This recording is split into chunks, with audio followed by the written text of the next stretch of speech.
Паркет должен скрипеть. Должен скрипеть. Паркет стелится либо на бетон, либо на лаги. Паркетик начинает, соответственно, тоже ходить.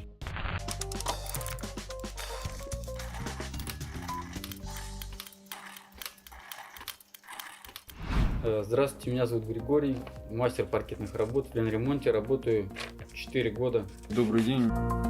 После оклевки паркет, конечно же, скрипеть не перестанет, если только наоборот заскрипит еще больше. Но к этому можно применить дополнительные работы по восстановлению паркета.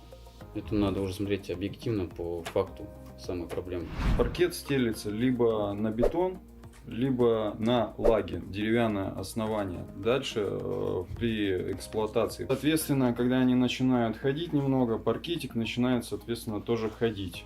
От чего и появляется скрип. И шлифуя паркет, мы ничего не делаем, ничего не меняем с нижним основанием. И паркет от этого никак не поменяется. Соответственно, можно убрать скрип, если только переборкой паркета.